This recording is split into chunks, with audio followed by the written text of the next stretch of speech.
Hi, my name is Alyssa Gibson, and I'm here to present to you about brain rules, specifically brain rules for educators. I'm calling this phase one just because there are 12 different brain rules, and today we're just going to do a quick overview of them and then focus on four specific ones: memory, exercise, sleep, and music. So let's get started with what are brain rules. Now, brain rules sound pretty specific, like they're rules about the brain, but there's actually a book called Brain Rules by John Medina, and he did a lot of studying. He did some studies, he did research, he did different things to analyze the effects of different areas on the brain, and we're about to find out what those 12 areas are. The 12 brain rules by John Medina are exercise, survival, wiring, attention, memory, and memory is broken into short-term memory as well as long-term memory, sleep, stress, sensory integration, vision, gender, music, and exploration. The four that we're going to focus on today are exercise, memory, sleep, and music. And since this is a discussion about how this impacts us as educators, I'm going to talk about the effect of exercise, memory, sleep, and music on students, on us as teachers, and then what we can do as teachers to benefit our students. So let's get started with memory. As I said before, memory can be broken into short-term and long-term memory. John Medina's rule for memory is that we should repeat to remember and remember to repeat.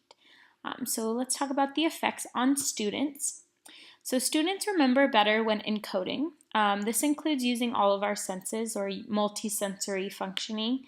That means students being able to use visuals, audio, hands-on learning. They also remember better when things that they're learning are associated with meaning. If it has a meaning, then it already is kind of registering to them and they're able to recall it better. Also, this is a fact he shared with us that the typical human brain can hold about 7 pieces of information for about 30 seconds. Now, that doesn't sound like a lot, but with repetition, which is why this is so important. With repetition, you can have students hold on to those pieces of information longer. So let's look next at the effect on educators. Our students need us to understand what their memory is like and how memory affects them. And what kinds of things we can do to help their memory. So our students need us to repeat important learned information. Now, this doesn't mean to repeat it all day, every day. It just means to repeat it enough that they are hearing it more constantly, and if it's very important, they need to hear it more often. Students need us to help them learn and remember, not just to memorize. So I know growing up for me specifically, I was always given ways to memorize things. However, I didn't retain as much information because I was only memorizing them for a short period of time, where it's more important for students to actually learn and maintain and hold on to that information longer. We must check to make sure that we're teaching in multisensory ways. That means giving students options of more visuals, giving them more audio, giving them more hands-on experiences, because for them to retain and remember things longer, they need to have it ingrained in their brain in different ways, not just one way. So if we do multisensory ways, we're improving their ability to remember something. So what can we do as educators? We can teach in multisensory ways. We can gradually introduce new information. This means not to overwhelm them and give them all a bunch of information at one time or for too long a period of time, but gradual. And repeat the important taught information in spaced out ways, not crammed, because if we try and cram all this information in one, it'll just be a little bit overwhelming for their little brains. We can also create familiar settings and using real-world examples. These are things that allow them to process what they already know and connect them with their new information, which again helps them to better remember things. So let's move on to exercise. Now, John Medina's rule for exercise is that exercise boosts brain power. So we're going to look at the effect on students. Fit and active children can identify stimuli faster than non-fit children. As a quote, kids pay better attention to their subjects when they've been active. I know that I specifically notice this in the classroom when they come back in from recess. They have a little calm down time, a few minutes, and then they're just ready to learn and ready to focus because they just got a lot of that energy out. Students also that are active and fit have less anxiety. They're less stressed. They have less depression.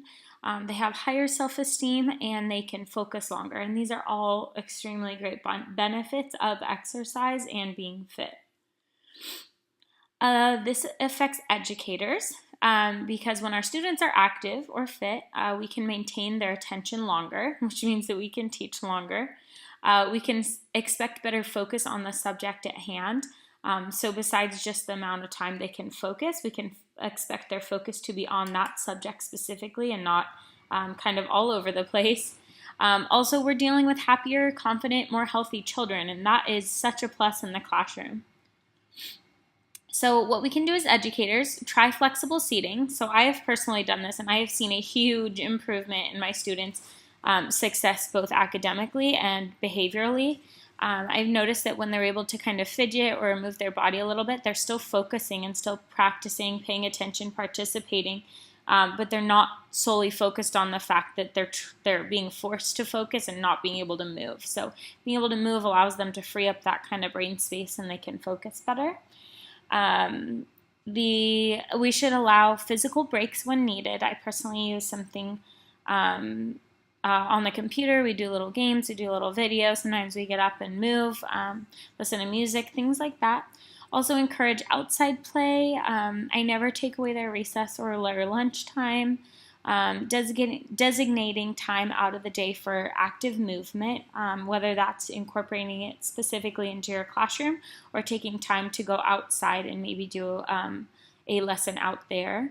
Also teaching PE. I know a lot of us have kind of put this on the back burner a little bit, but it's extremely important for students and will actually improve their academic scores. So. All right, the next subject we're going to look at is music. So music is, John Medina's brain rule for music is study or listen to boost cognition. So let's look at the effects on students. Students that listen to or learn about music or are actually musicians themselves become better listeners. They have improved memory. Music can boost language skills and vocabulary. Students are better at detecting emotions and empathy. They maintain better coordination and social cognition. So how does this affect educators? Is that music allows our students to be more socially cognitive and empathic, which in turn creates a more positive atmosphere and sense of family in the classroom. Students' exposure to music also increases their language skills, like vocabulary. Music helps students' memory, which allows us to teach them what they'll remember. And instead of just teaching them, it allows them to actually remember what we're teaching them, and that can benefit us as teachers as well. So what can we do as educators? Allow music in the classroom, making time to explore instruments if you have the resources to do this.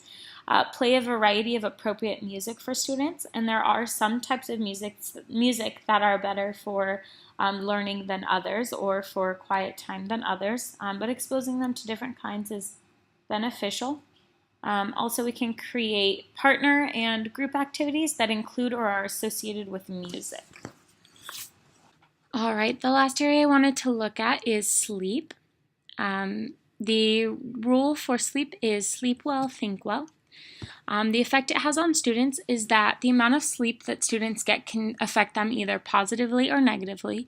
And in these areas, attention, executive function, mood, quantitative skills, logical reasoning, motor dexterity, and again, what I mean by positively or negatively is that if they're getting enough sleep, students will be able to focus and have better attention, a better mood, things like that. But if the students are not getting enough sleep, it can affect them negatively, which means that the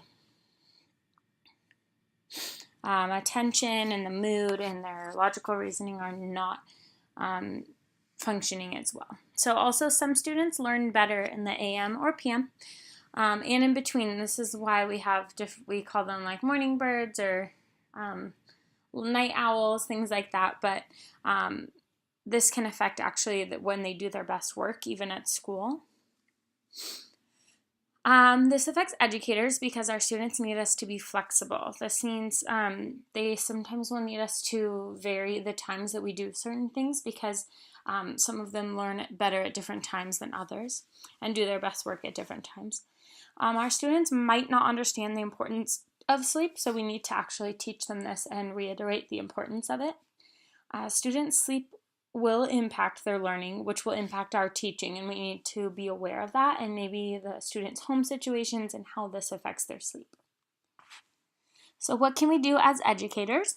We can encourage and teach the importance of sleep. Understand that student backgrounds and how their possible lack of sleep can affect their learning. So I know that sometimes I have students that will fall asleep in class, or I've had students that maybe just really are having a hard time focusing that day, and I'm able to understand that it's when I talk to them, it's because they did not get enough sleep at home, or they were having trouble sleeping, things like that. So I'm able to understand that and work with them. We can teach lessons at various times to accommodate students who do their best work at different times of the day. This is just making it kind of a even playing field or fair for a lot of the students. Also, we can allow nap or rest time when possible. I don't specifically let my kids take a nap, but there are times like after lunch or different things where I'll just let them rest their heads or take a little break from the day. So, all right, and last we're going to go to the references. So I just wanted to thank you again for taking the time to watch this presentation. I hope that you learned quite a bit, at least as an educator, what you can do for your students. And I look forward to teaching you in phase 2 about 4 new brain rules. Thank you.